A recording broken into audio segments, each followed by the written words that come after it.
Está generando un movimiento terrible, pero a nivel centroamericano es una cosa impresionante. Yo creo que no podemos focalizar solo a nivel mundial porque se queda muy macro, o a nivel salvadoreño porque se queda muy micro.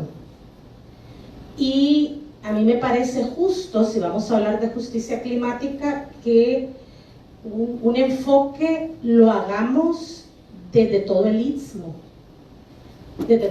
centroamericano, y estoy hablando de la Centroamérica geográfica, no de la Centroamérica histórica ni de la Centroamérica política, porque son 3 Centroaméricas. Entonces voy a hacer uso de 2 presentaciones que no son mías, slides definidos, puntuales, y pues voy a presentar la que yo había escogido pues para traer acá. Solo regálenme un minuto para localizar las presentaciones, porque se me apagó la máquina porque venía descargada, perdón.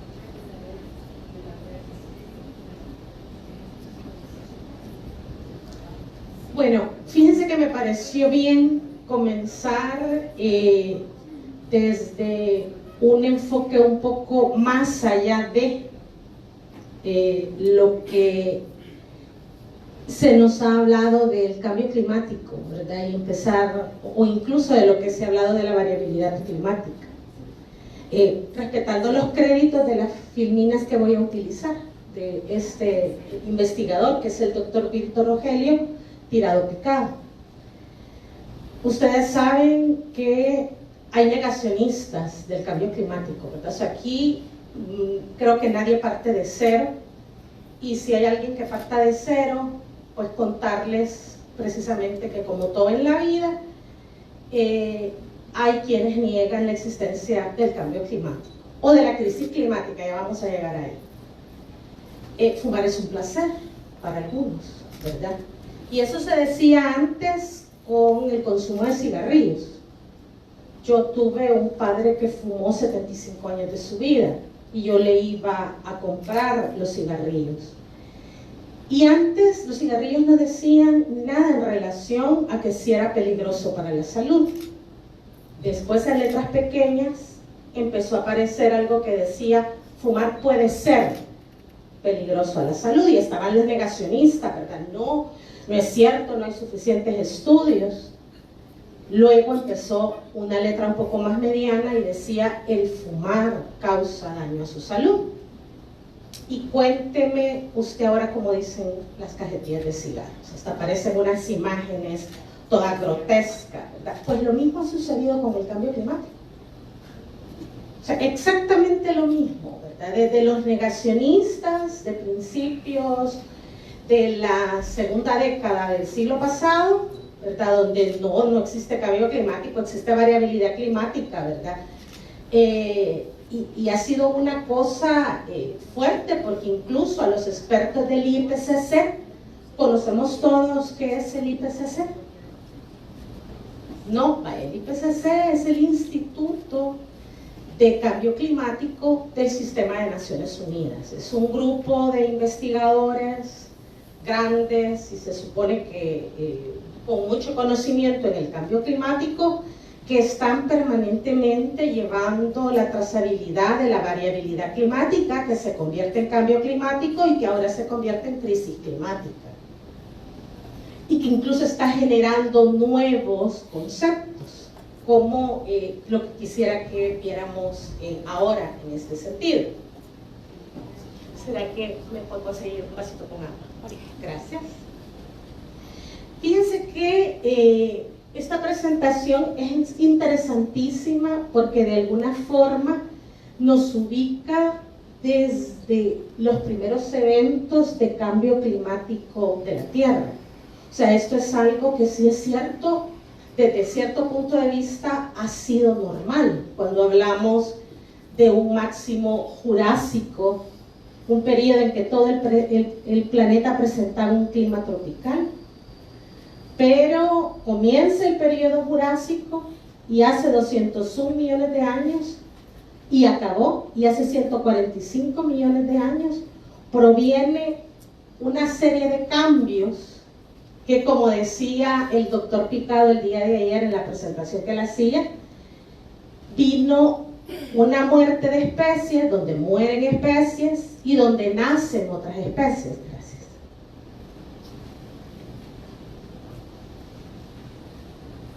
Este máximo jurásico también tiene que ver con lo que nosotros conocemos como las altas concentraciones de dióxido de carbono.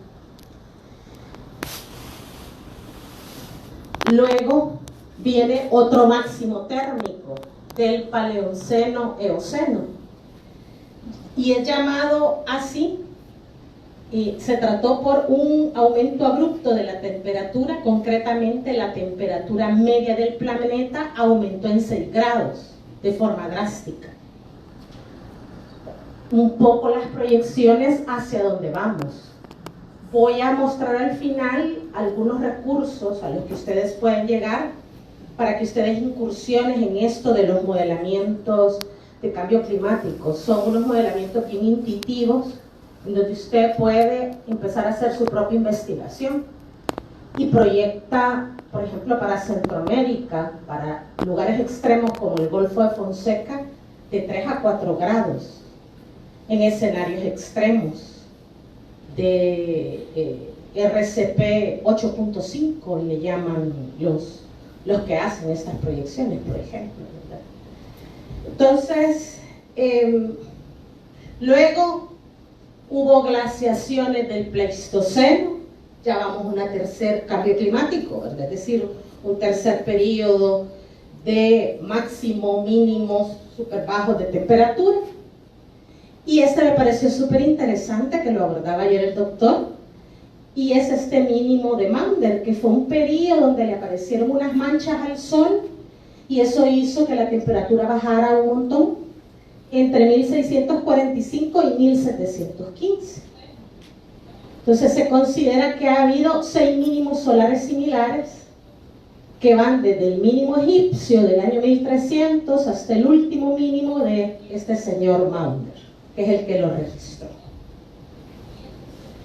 Bueno, entonces acá, cuando entramos a este tema del cambio climático, yo quisiera retomar de esta presentación algo que a mí me parece interesante. Primero, porque lo presenta de una forma bien sencilla, para que no andemos buscando más, aunque como mi matriz es legal, vamos a bajar a las leyes, ya como a mediados de la presentación.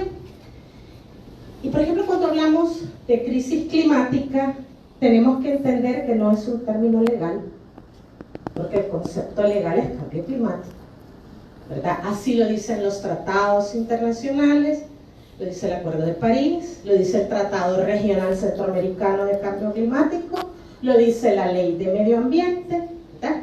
Pero cuando hablamos de crisis climática es una cosa todavía más severa, ¿verdad? Porque estamos hablando de un clima loco, donde sube la temperatura, bajan las precipitaciones en unos lugares, baja la temperatura en unos lugares, más olas de calor, más sequía, ¿verdad? Y sequía no quiere decir completamente falta de lluvias, ¿verdad? O sea, vamos tratando de eliminar algunos conceptos en donde creemos hay sequía porque no hay lluvias, hay 24 días sin llover. Puede ser que esté lloviendo todos los días y que haya sequía, ¿verdad? Entonces hay una serie de conceptos que hay que ir modificando, que el tema del cambio climático nos está obligando a repensarlo, y en ese sentido este doctor hace incursiona con un nuevo concepto, del cual a mí me ha parecido muy interesante. De hecho, he pensado en retomarlo dentro de mi investigación. Actualmente estoy cursando el doctorado en Cambio Climático y Sostenibilidad en la USAC. Entonces, me pareció muy interesante el concepto y dije, pues, lo voy a traer. Y es el concepto de la cambiometría, ¿verdad?, que es la medición del cambio en el contexto de la crisis climática y que implica evaluar variables claves como temperatura y precipitación, pero hay algo sumamente importante por lo cual a mí me llamó la atención. Yo creo que la mayoría sabe de que hay un pleito permanente entre los que pertenecen a las ciencias exactas y los que pertenecemos a las ciencias humanísticas. Si es cualitativo no sirve, tiene que ser cuantitativo para que valga, ¿verdad? Pero este método que menciona el doctor incluso le da valor a la percepción y a la resiliencia. O sea que él entra a trabajar, vamos a ver si aquí está la fórmula que ocupa para evaluar escenarios en Nicaragua, que ahí nomás estamos hablando de un istmo centroamericano que es un solo cuerpo, y donde ahí están todas las variables: vulnerabilidad, amenaza, exposición, susceptibilidad, resiliencia, preparación. Entonces, ya la percepción, yo sé que otros ya han incursionado en la percepción y darle un valor numérico, pero estamos hablando ya de Centroamérica, ¿verdad? Y pues los que de alguna manera hacemos investigación sabemos que resulta un poco difícil encontrar ciencia nuestra, o sea, datos numéricos, cualitativos, cuantitativos, que provengan de nuestras propias universidades. Entonces, aquí termino con el uso de la presentación del doctor. Voy a hacer uso de la presentación de Ingrid, que me la pasó, que ella era la que iba a dar ese apartado. Menciona Ingrid que el cambio climático es el cambio a largo plazo en las temperaturas medias, las condiciones meteorológicas de la Tierra. Ahora, ¿de qué origen serán? ¿De origen natural o generadas por la mano del hombre?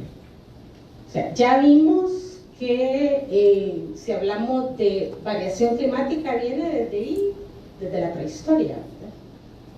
Entonces, ¿cuál es el origen? O sea, ¿por qué se pasó de llamarle variabilidad climática y ahora le llamamos cambio climático?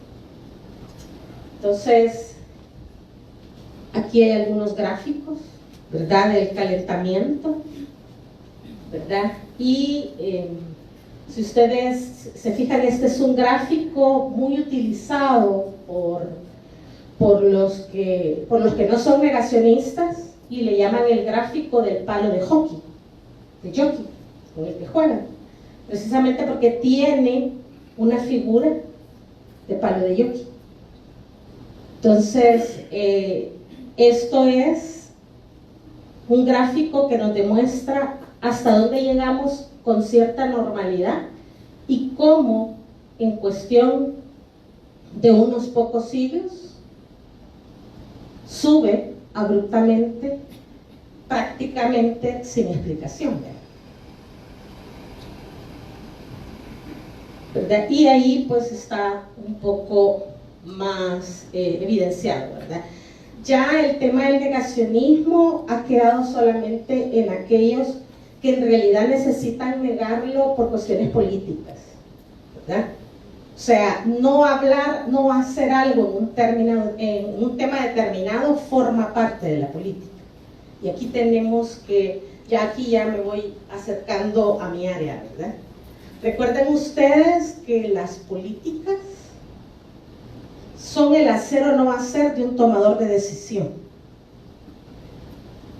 El que un tomador de decisión no haga algo en un tema determinado, no es que no tenga política, forma parte de su política. Entonces, ahora quienes se han quedado en el negacionismo del cambio climático son aquellos que por intereses políticos deciden no hacer nada. Y eso no quiere decir que no, yo voy a negar el cambio climático. Si yo no lo niego, sí, pero es que tampoco hace algo en favor de. Y entonces eso es una negación solapada. Es como en derecho, ¿verdad? Si yo no lo maté, pues sí, pero no le diste de comer al bebé de 2 meses,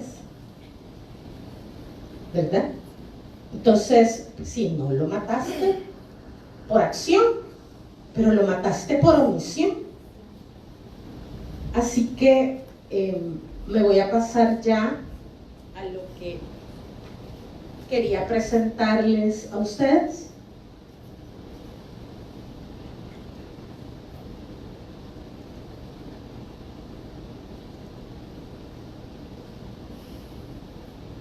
Me avisan cuando ya haya pasado los 45 minutos. Fíjense que este es un mapa de Centroamérica, pero este es un mapa de la Centroamérica política. Son 3 Centroaméricas. La Centroamérica geográfica, que abarcaría la parte de Tulum, ¿verdad? Es decir, esa jorobita que viene de México, ahí arriba. No sé si hay marcador, pero... O sea, si hablamos de istmo centroamericano geográfico, y aquí entramos a hablar de cuencas hidrográficas, ¿verdad? Cuando hablamos de cuencas, es decir, esa unidad geográfica hídrica que determina un territorio hasta un punto de cierre. Entonces entraríamos a platicar con los mexicanos, ¿verdad? Bajar con los beliceños, y pues aquí viene el resto de Centroamérica hasta Panamá, y la Centroamérica política es con República Dominicana. La Centroamérica geográfica es sumándole Belice y ese pedacito de la península de Yucatán. Esa sería la Centroamérica geográfica. La Centroamérica política, ya les dije, va República Dominicana también, porque resulta de que está integrada al SICA. Entonces, por una decisión política, entra dentro del sistema de integración centroamericano. O sea, no está mal, tenemos un pasado común y eso de alguna manera explica. Pero la Centroamérica histórica, ya lo sabemos, son los 5 países de la República Centroamericana, ¿verdad? Los que dependían de la Capitanía General de Guatemala y que fuimos parte de ese intento de reunificación de la República de Centroamérica. Bueno, si ustedes se fijan, solo vean aquí el colorímetro, ¿verdad? Estamos hablando, no se mira muy bien, pero lo celestito claro es menos vulnerabilidad climática, y así va subiendo hasta llegar al rosado maravilla. Tomen nota usted de los colores que representa para El Salvador, ubiquémonos en nuestra tierra, pero también véalo a nivel de toda la región centroamericana. El que menos color rosado tiene es Costa Rica.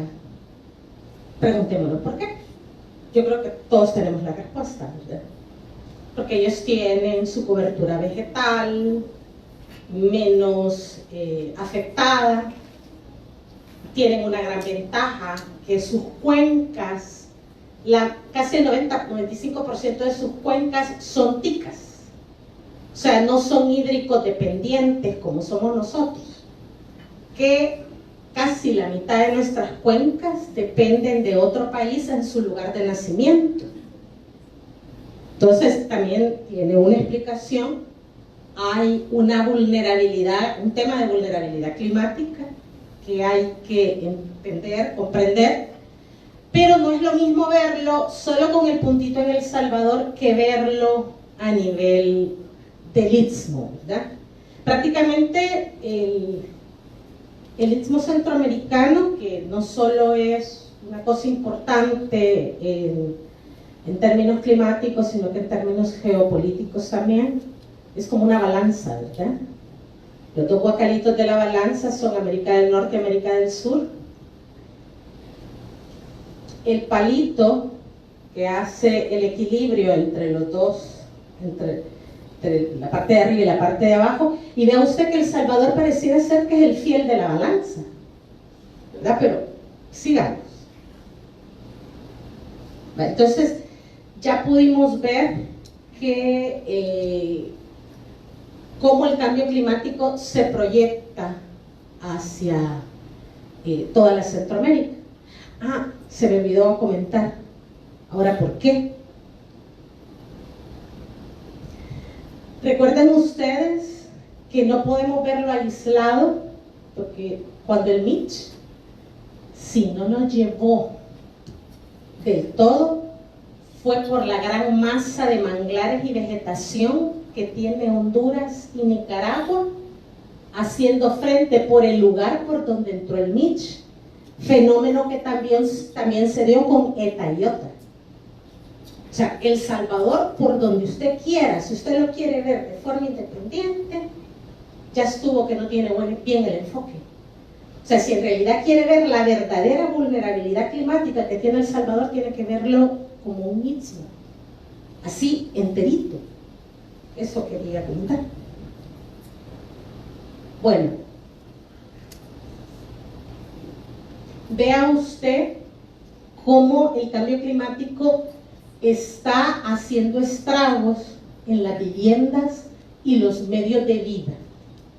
Ya vamos a ver en el caso salvadoreño, pero quise venir desde el Atlántico porque pues la fama del Atlántico es que siempre ha sido más bizarro. El océano Atlántico siempre ha tenido más fuerza, ha sido más terrible, ¿verdad? Acuérdense que por eso le pusieron Honduras a Honduras, ¿verdad? Porque dicen que Cristóbal Colón creo que fue el que dijo, gracias a Dios que ya salimos de esta Honduras. Y pues así le pusieron en el Cabo, gracias a Dios, gracias a Dios. Ese mojón que usted mira ahí, esa foto la tomé yo, y tuve el mojón enfrente. Ese mojón hace 20 años estaba en suelo continental. Es el mojón que divide, está en la bocana del Motagua, que divide Guatemala de Honduras. Está en suelo continental y vea usted ahora dónde está. O sea, usted me va a recordar, sí, aquí hay casas, que allá por la puntilla hay una casa que anda flotando, ¿verdad? Pues sí, también, ¿verdad? Pero este era el limítrofe político, jurídico entre Guatemala y Honduras. Estamos hablando que ese mojón estaba exactamente ahí, donde pasa la línea. Este es la bahía de Omoa, que es el departamento que queda a la par de Izabal, ¿verdad?, del lado de Guatemala, y que el río Motagua, pues, es el que los divide, ¿verdad? Un río que, valga el recordatorio, es un río que llena de basura toda la costa atlántica hondureña, desde Omoa hasta Puerto Cortés. Fíjense, lástima que no lo puedo alar, aquí dice 2 quetzales, y aquí, esta es mi mano, estaba tomando la foto en un lugar ya buscando Puerto Cortés, que se llama Chivana. Y aquí otros ejemplos parecidos al ejemplo de la casa que anda nadando allá en la puntilla. Vea usted, esta casa que antes la gente ha tenido que dejarla porque ya no puede vivir ahí. O sea, el mar se ha metido tanto que esta casa era de segunda línea en el mar. Esta foto la tomé en Masca, ya más llegando a la Bocana del Motagua. Y vean ustedes, ahí nomasito está ya el mar. Para mí, el corredor costero marino es un indicador importante de cómo va avanzando el cambio climático. Porque si en la zona continental uno mira escenarios espantosos, en la costa se triplica. O sea, usted quiere ver, así que se le paren los pelos de película fea sobre el cambio climático, ¿está bien? Los asentamientos humanos precarios de las zonas urbanas son escenarios extremos, pero usted quiere llegar donde asusta, váyase a la costa. O sea, ahí son una realidad. Y Doris le hace así la Dorisita. Con la Doris tenemos ya ratos de venir trabajando juntas. Ella me dio la oportunidad de trabajar en Así Bahía también. Ella es especialista en el tema costero marino, desde el área social. Y pues la Doris le hace así, si la Doris le hace así, pues digo yo, pues sí, voy bien. Aquí también hay otra casa, en la zona de Masca también, que han tenido que salirse los que vivían ahí, porque obviamente ya no se puede vivir, se inunda, se lleva la gente, se lleva las cosas, se lleva el techo. Vaya, hoy veamos El Salvador. Y de escenarios a escenarios, ¿verdad? A mí me parece que hay varios escenarios extremos en El Salvador. Si usted lo quiere ver desde recursos compartidos y cuentas compartidas, yo le invito a que vaya al Golfo de Fonseca. O sea, y si quiere ver, si la nacionalidad para usted no es un obstáculo, váyase del lado hondureño. Ahí están los escenarios más extremos. ¿Por qué?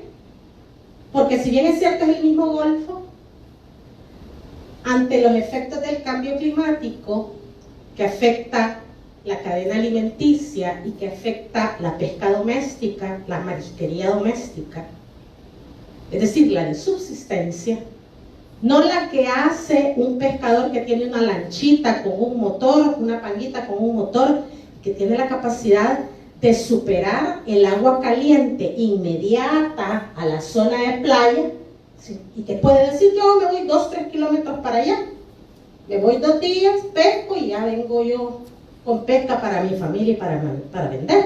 Estoy hablando de los domésticos. O sea, el salvadoreño puede salir mar internacional, con rumbo a un mar internacional dentro de las aguas nacionales.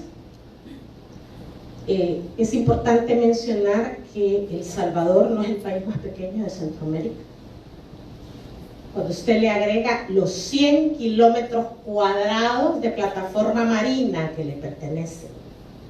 Lo que pasa es que siempre nos dicen los 20, los 21.000 kilómetros, pobrecito El Salvador, ¿verdad?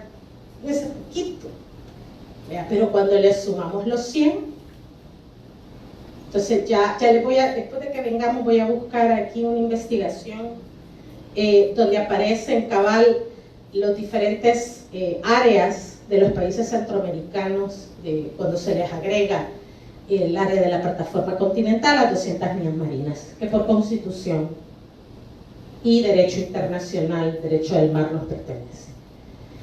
Bueno, aquí estamos en la bahía de Jiquilisco. Y pues, aparte de presentarles a las vacas recicladoras que están acá, que comen plástico y lo vuelven leche, ahora lo convierten en leche, ya están, que se encuentran pues solo en El Salvador, no, mentira, no solo en El Salvador, pero ahí pueden ver ustedes las vacas comiendo plástico. Y estamos en Playa El Espino. Este es uno de los escenarios extremos del que les puedo contar. ¿Dónde queda El Espino? Jucuarán, ¿verdad? En Jucuarán la cantidad de metros que ya se metió el mar es significativa.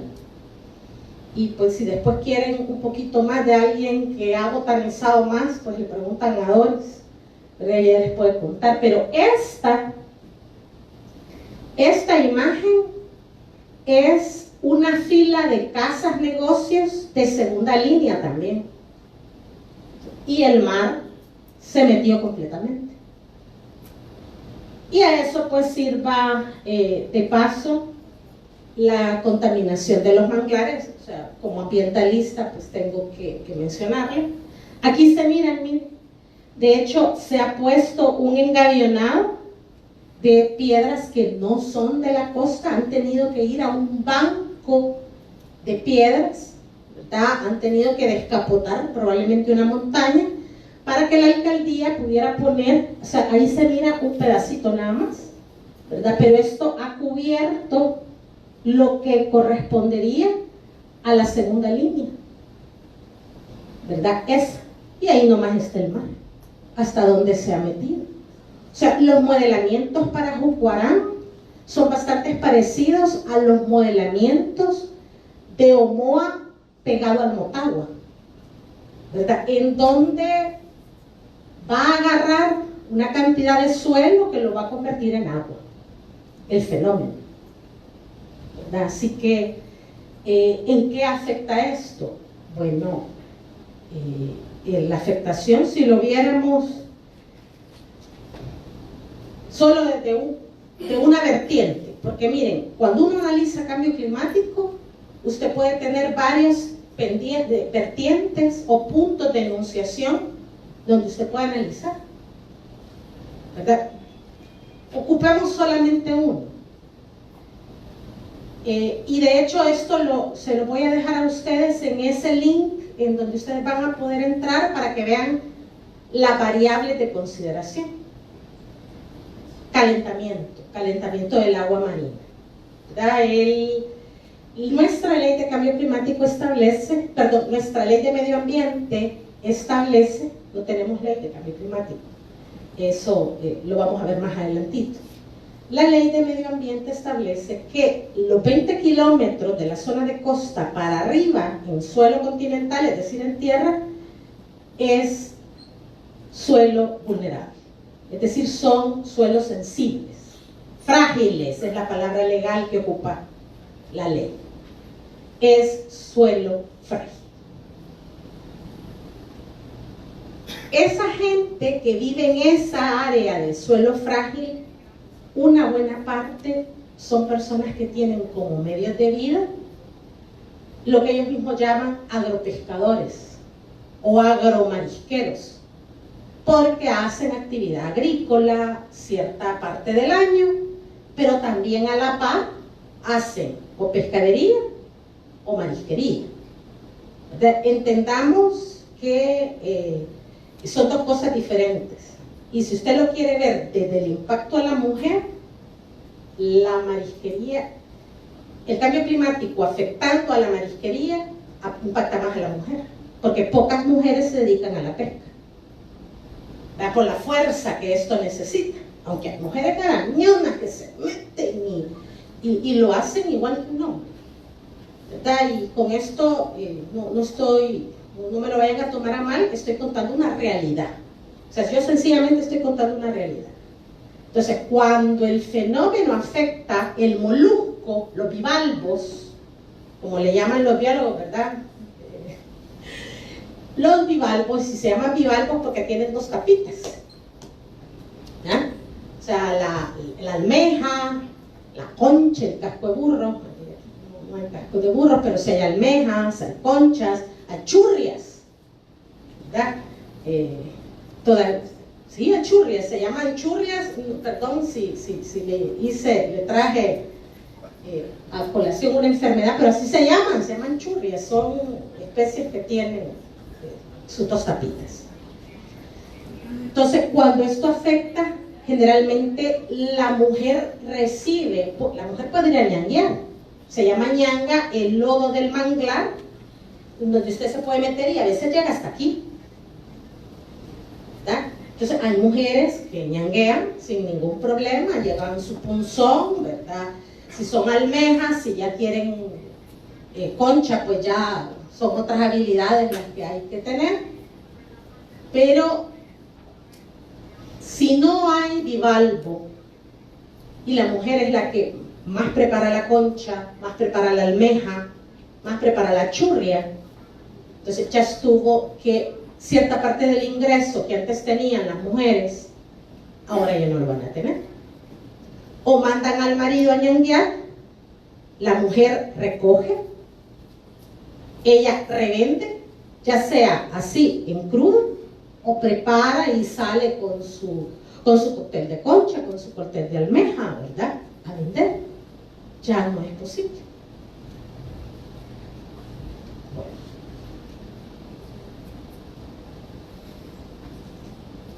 Vamos a hablar entonces qué es el cambio climático en términos legales. Yo ahorita solo he presentado alguna casuística, ¿verdad? Porque eso nos permite contextualizar, una imagen habla más que 1000 palabras.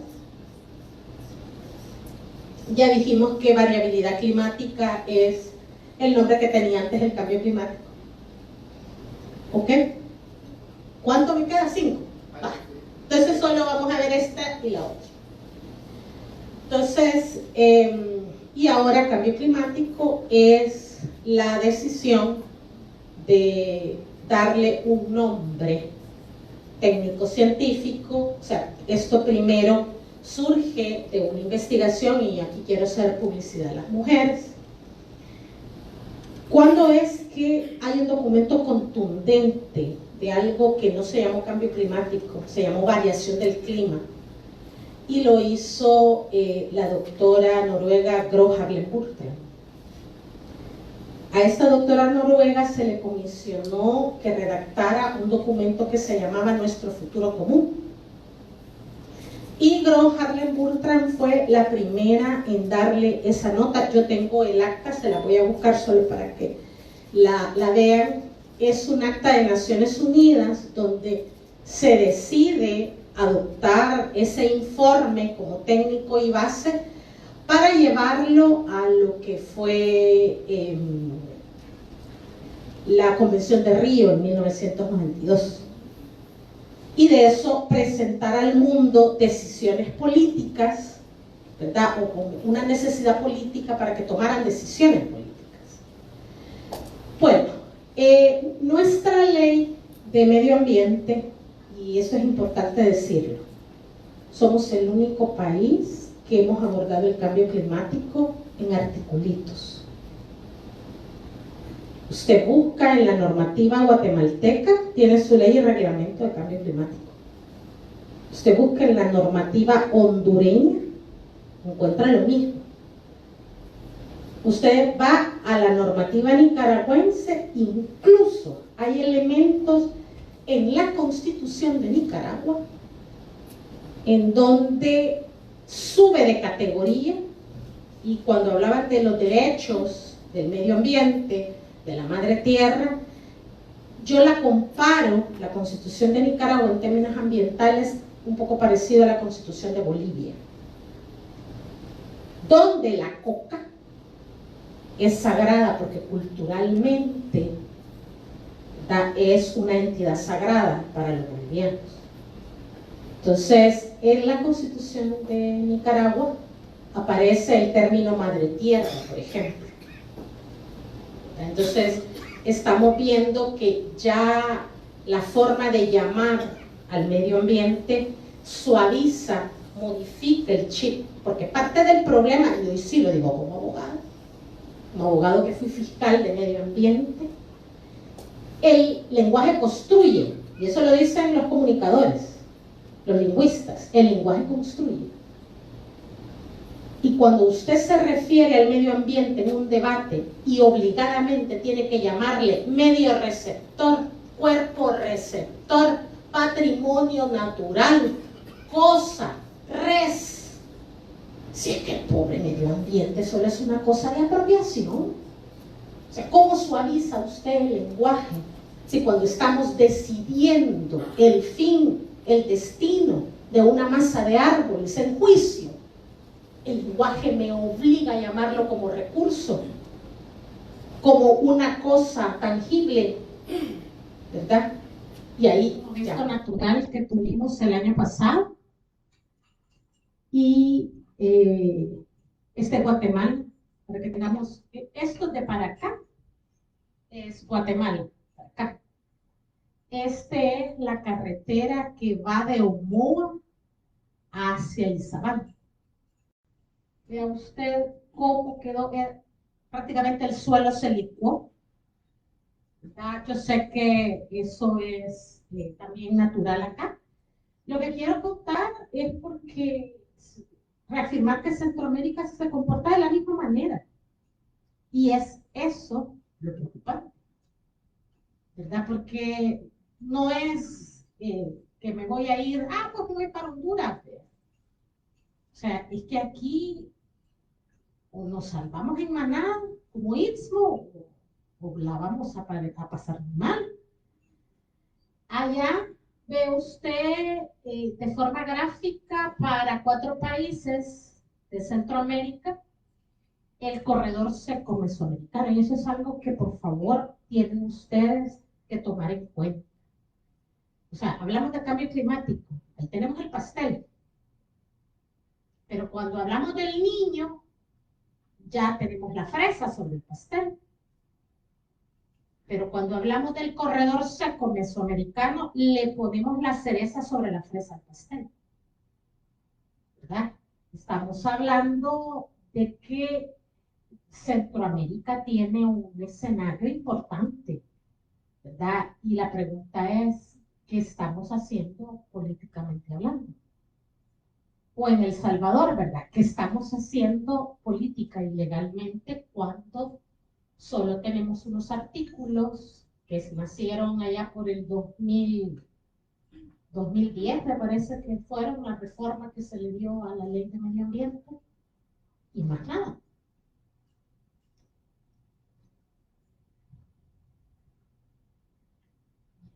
Y quería mostrar porque este es El Salvador. Este es el río El Papayal. No sé cuántos lo conocen. Es un bello río que su camita es prácticamente de toba lítica o talpetate, como también le llamamos. Miren ustedes, esta fotografía yo la tomé en un agosto.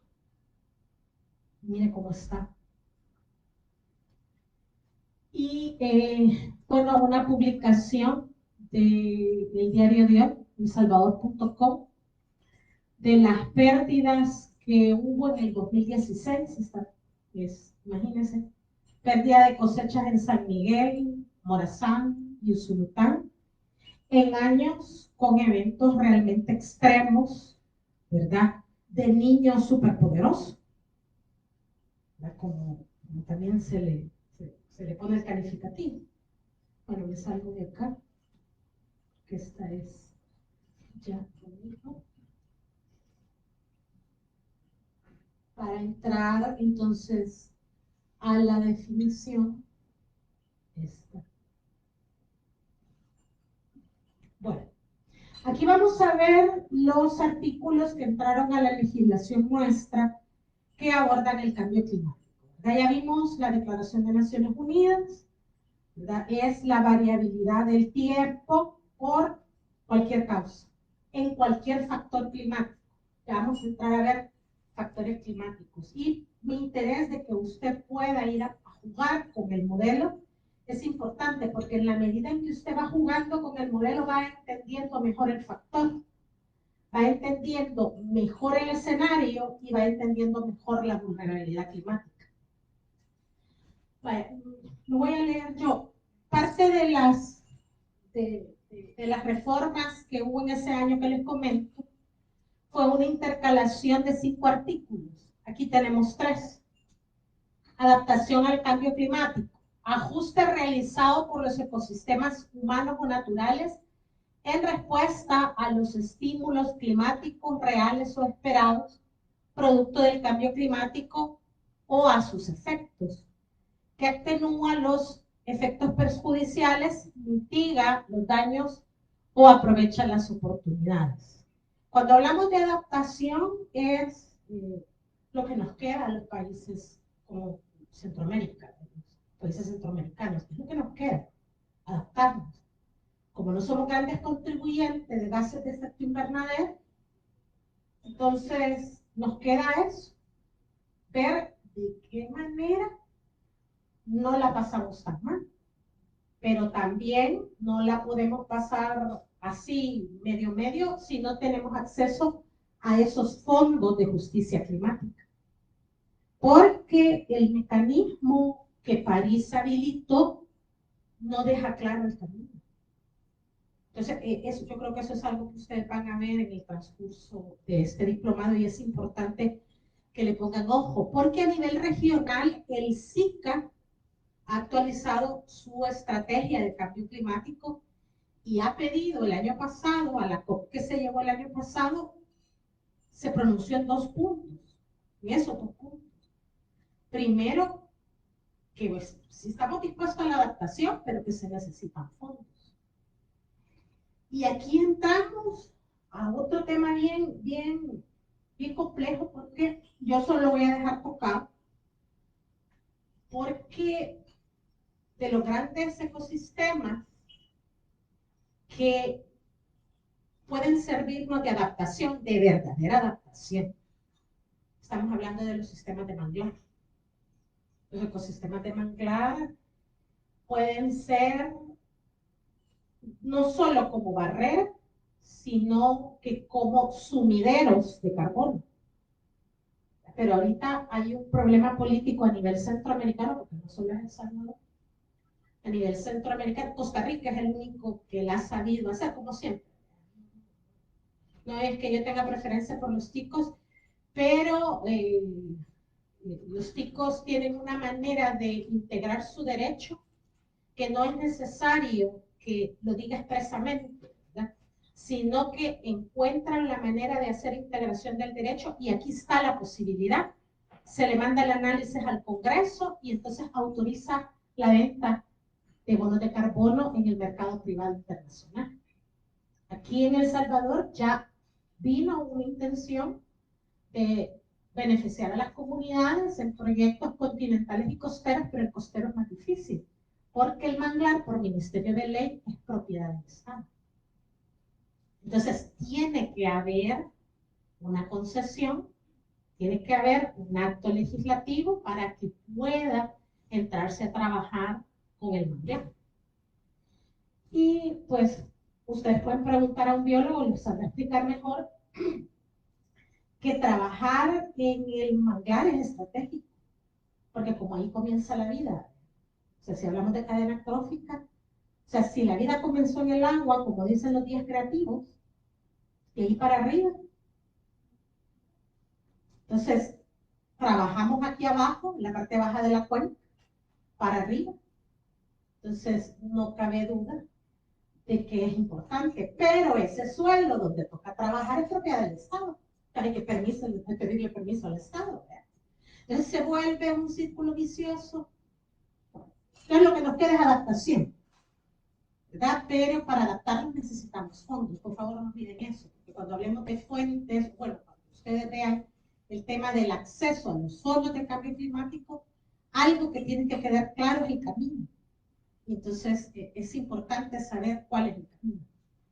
Luego, cambio climático, que es atribuido directa o indirectamente a la actividad humana, entonces estamos bien, ¿verdad? No están excluyendo el propio cambio natural de la Tierra, sino que también ahí está, lo único que exacerbado por nosotros, que altera la composición de la atmósfera mundial y que se suma a la variabilidad natural del clima observado durante periodos de tiempo comparables. Más o menos, pues, los periodos pueden haber muchos, pero más o menos andan, no puede ser menos de 40 años. Luego, escenario climático, representación verosímil, normalmente simplificada del clima futuro, basada en una serie de variables climatológicas elaboradas para ser usadas en investigación de las probables consecuencias del cambio climático antropogénico para la creación de modelos de impacto Y a mí me parece que esto es bien importante que lo asumamos todos. Oí yo cuando se presentaron que muchos de ustedes vienen de comunidades, de entidades que están dentro de las comunidades. Y a mí me parece que el cambio climático es la oportunidad de hacer ciencia comunitaria. Y de hacer una ciencia comunitaria no solo cuantitativa, ¿verdad? Yo sé, los números, los gráficos matan pasiones, pero la percepción de la gente también cuenta. La percepción de la gente también vale.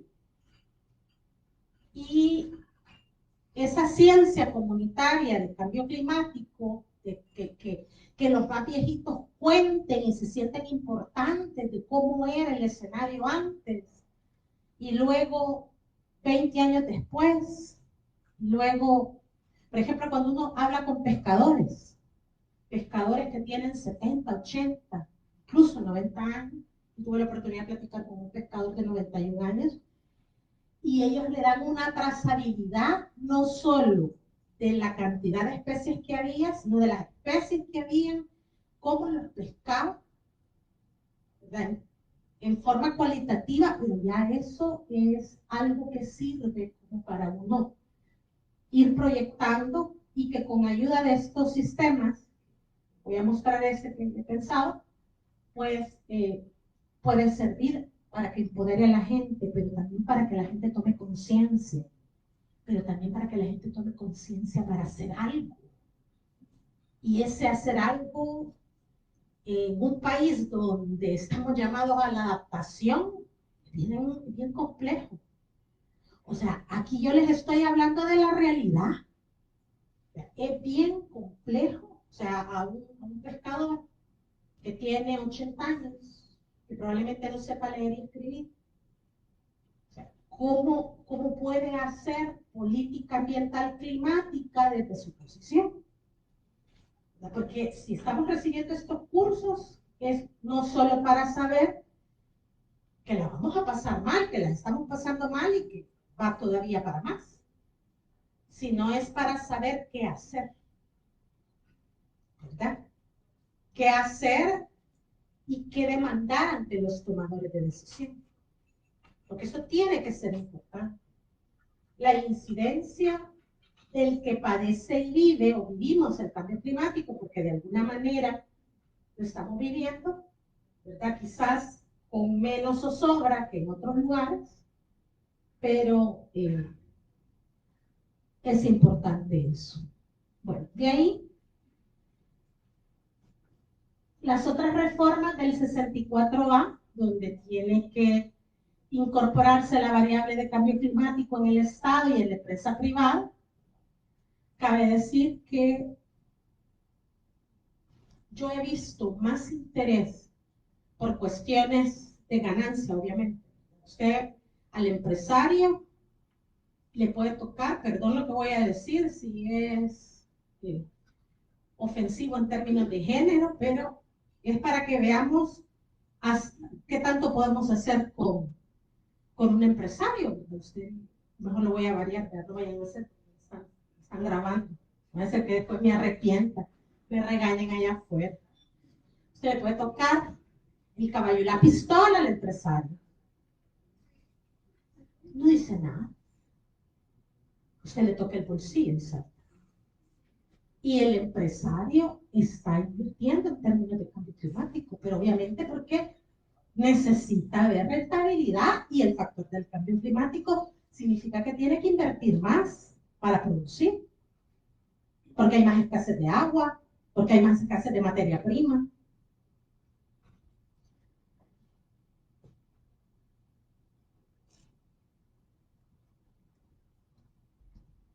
Luego, esas mismas reformas, después de Cancún de 2009, 2010, no me acuerdo si fue 2009, que fue una COP de cambio climático en donde se habló, se estableció por primera vez la obligación de adaptarse a los países que no generan gases de efecto invernadero en gran magnitud, como el G8, por ejemplo, o el G5, el grupo de los 5, el grupo de los 8.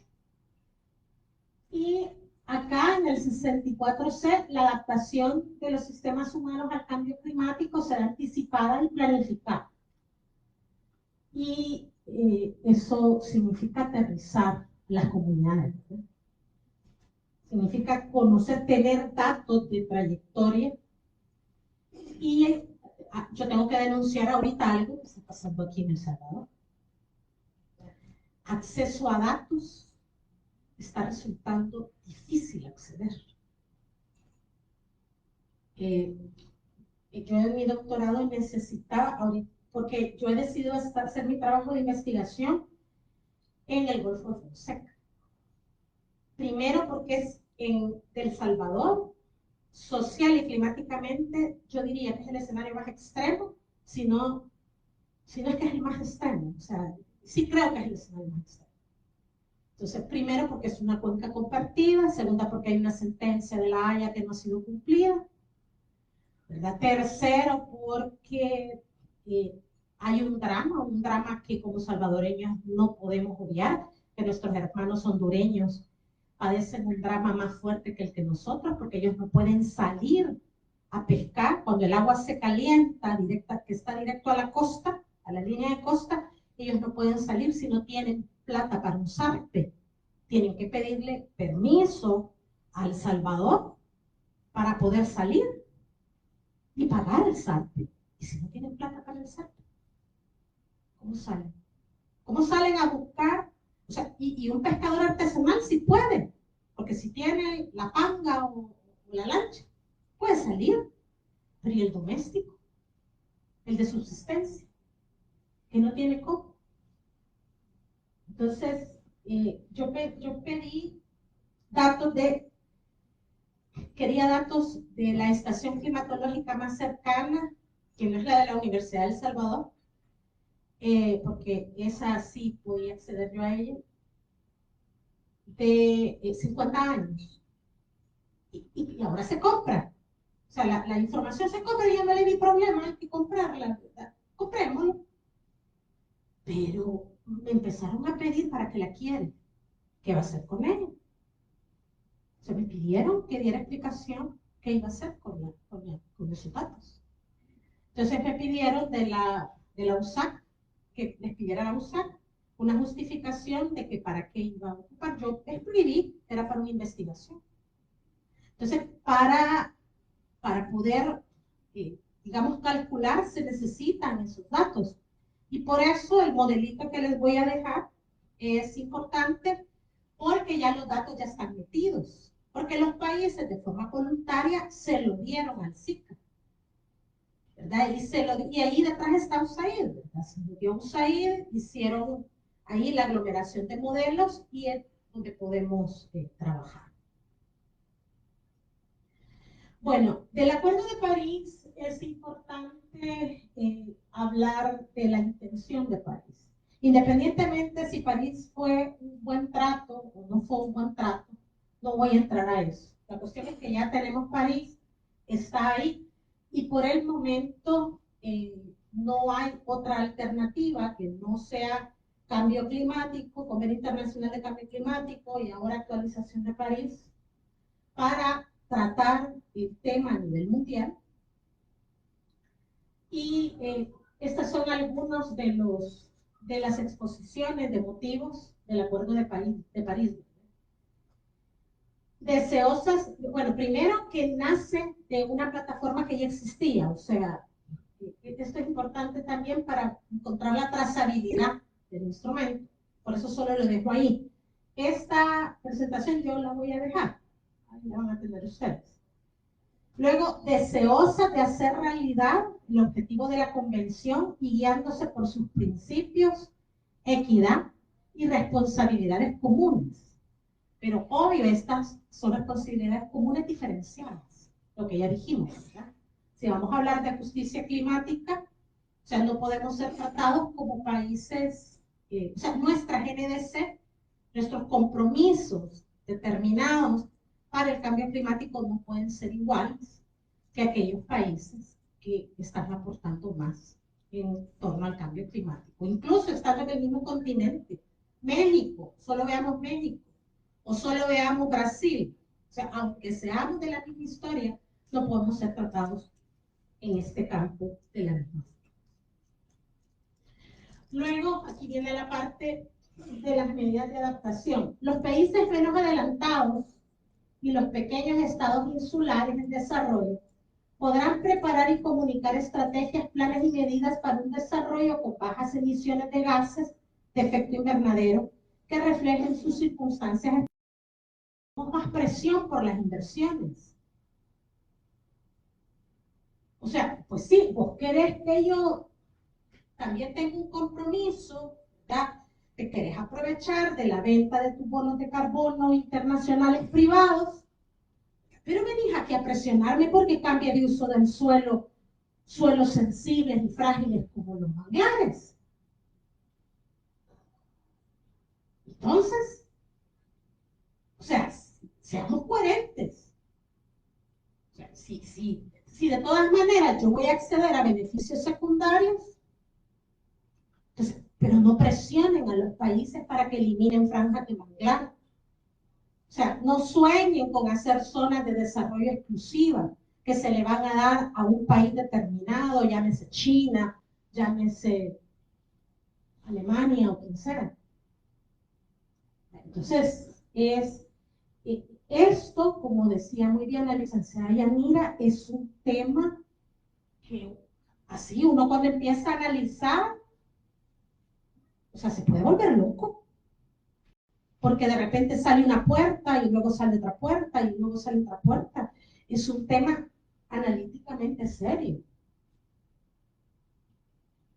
Quisiera que viéramos uno de los instrumentos políticos que se emitieron en la gobernabilidad pasada, que es la Estrategia Nacional de Cambio Climático, y la traigo a cuento porque en esta gráfica podemos ver de que bueno, quizás de variabilidad climática pasó a cambio climático y tiene solamente hasta el 2011, pero como aquí tenemos memoria de más del 2011, ya cuando usted compara del 2011 para acá, ya decimos crisis climática, aunque el término no sea legal.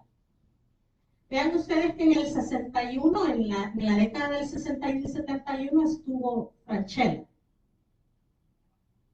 con 4 días, y sus precipitaciones fueron entre 210 y 364, 4 días. Luego vino Fifi, ¿verdad? Solo uno y uno en la otra década. Luego en la década del 81 al 91 ya aparecieron 2, Paul y Joan. Del 91 al 2001 ya aparecen más, Gerd, César, Andrés y Mitch. Mitch fue, creo que para cualquiera, quizás el que para nosotros estableció el verdadero parteaguas del cambio climático.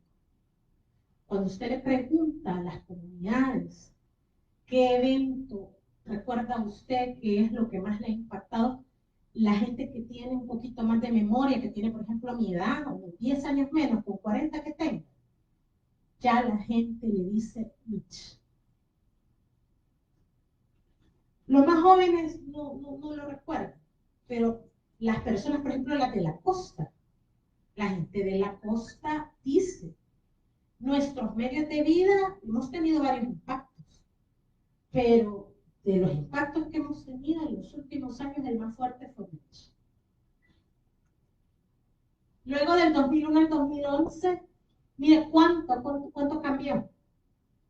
Isadora, Stan, la E96 Ida, Matthews, Adrián, Alma, Ágata, Alex.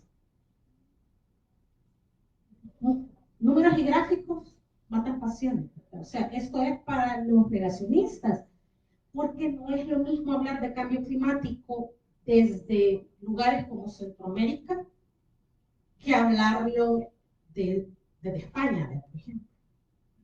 sea, usted habla con un español y ellos todavía, ¿verdad? Muchos españoles son negacionistas. Y lo triste es ver que estudian cambio climático.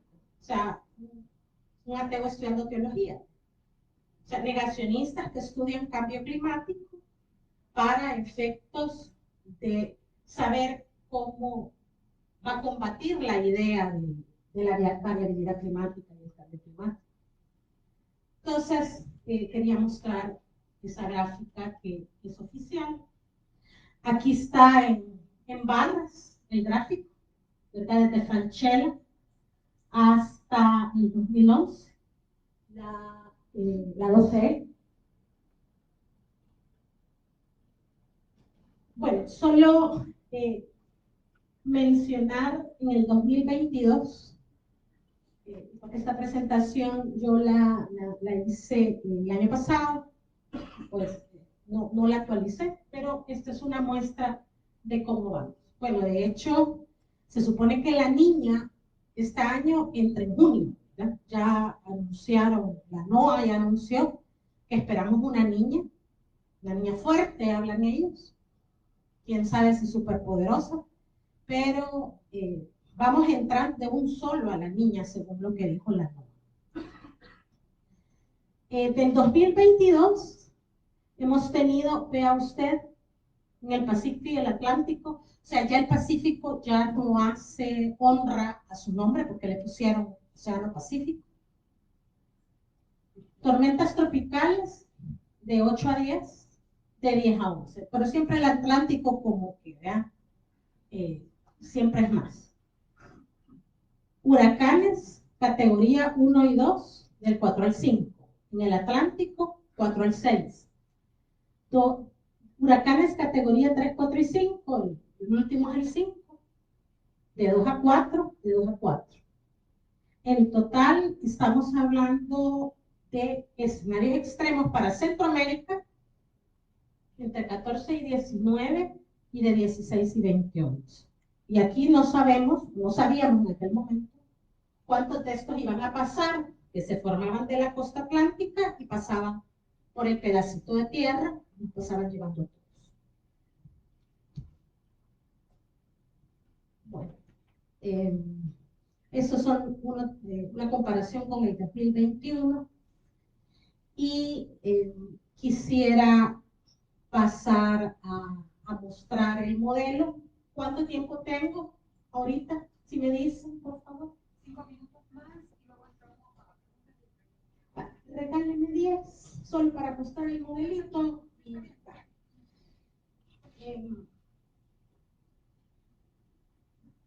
Hay un modelo que ustedes pueden ocupar, es bien intuitivo y es dedicado para Centroamérica.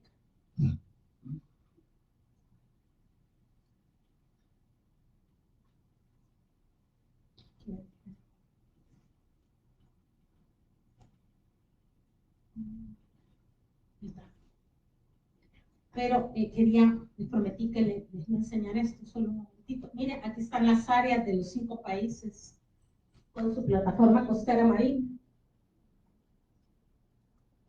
Bueno, Guatemala tiene una 1/10 en el Mar Caribe,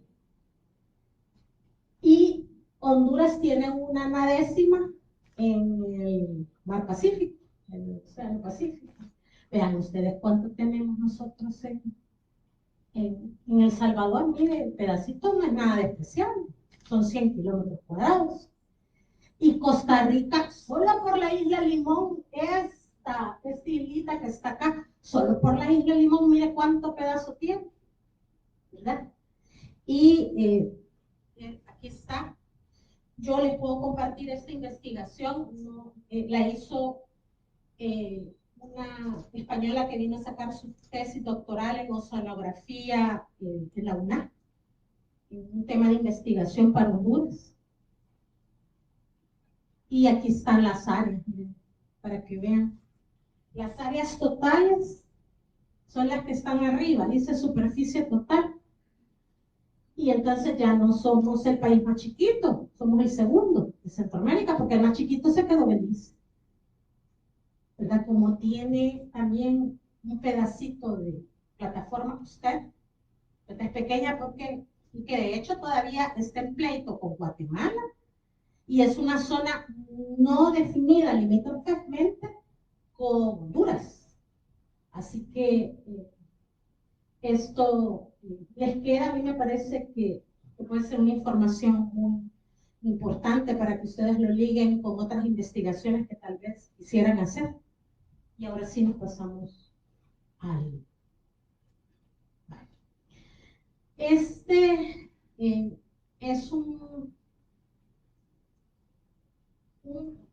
portal, un programita, podemos decir que es un programita, que está en el SICA. Se llama centroclima.org, pleca escenarios de cambio climático. Si quiere, se lo voy a copiar. Vamos a ver si tengo abierto el WhatsApp. Se lo voy a mandar aquí a la señorita Beatriz. Si quiere la señorita Beatriz, después que se los comparta a ustedes. Vale.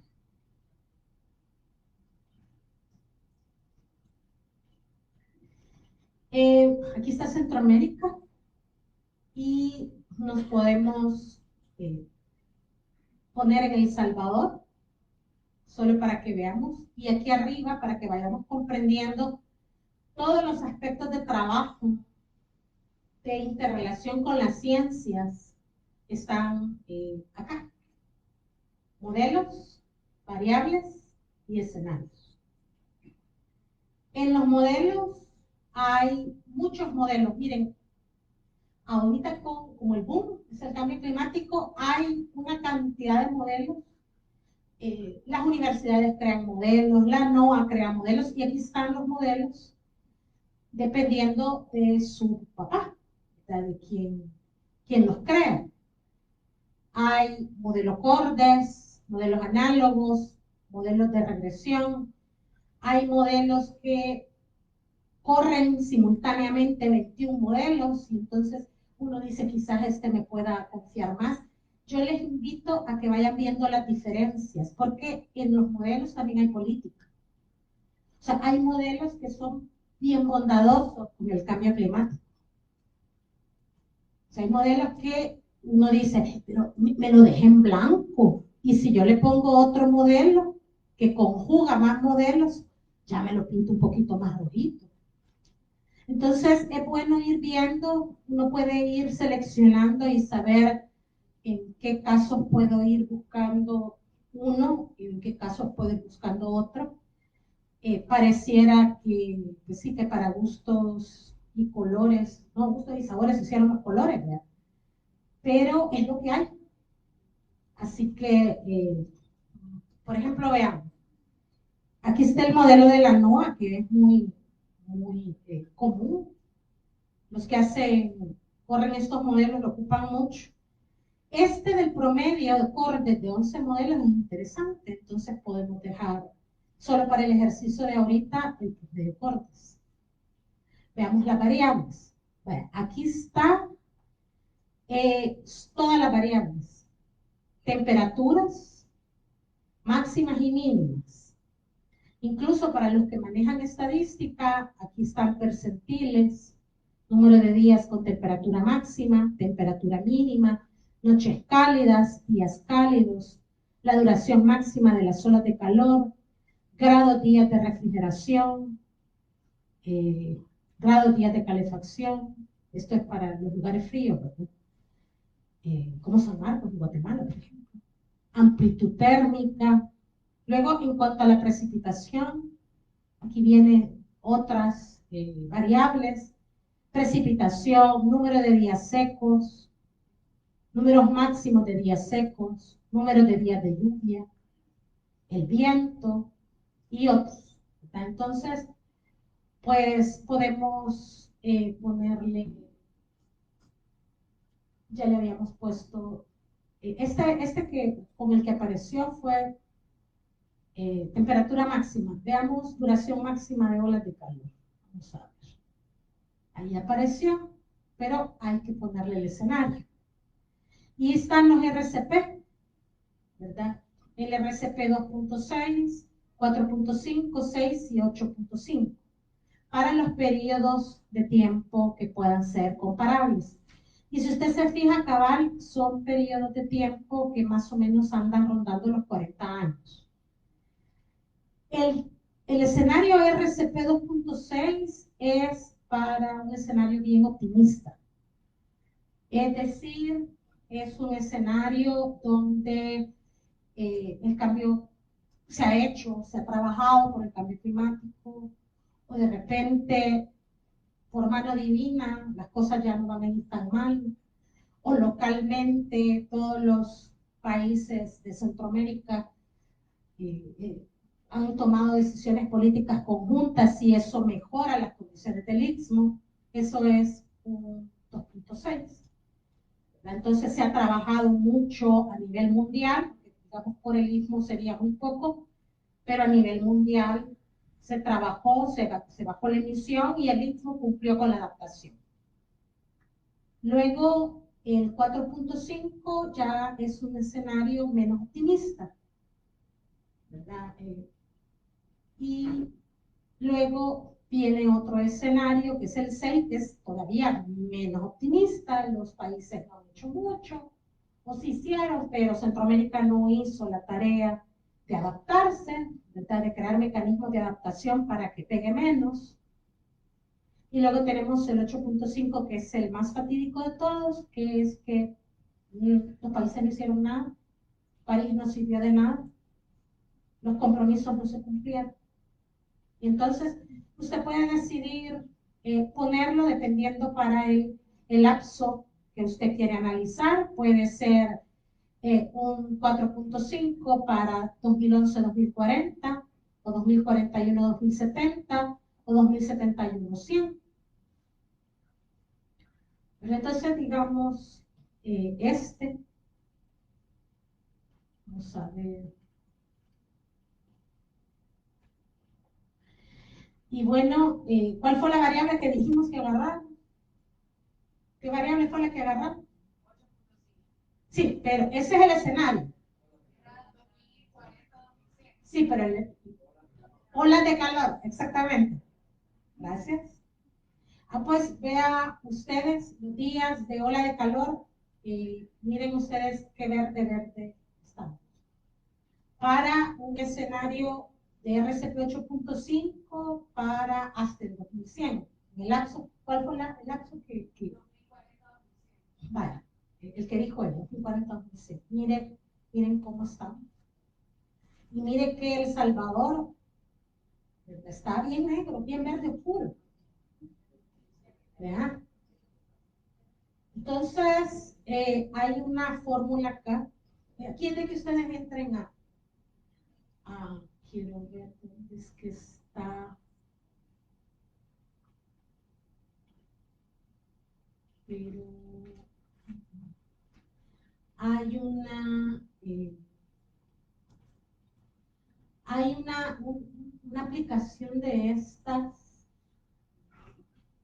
que le da uno hasta los municipios. O sea, como ya tenía varios días de no entrar, mostrar departamentos, aquí está. No se mira, vamos a cambiar de variable, vamos a cambiar temperatura máxima.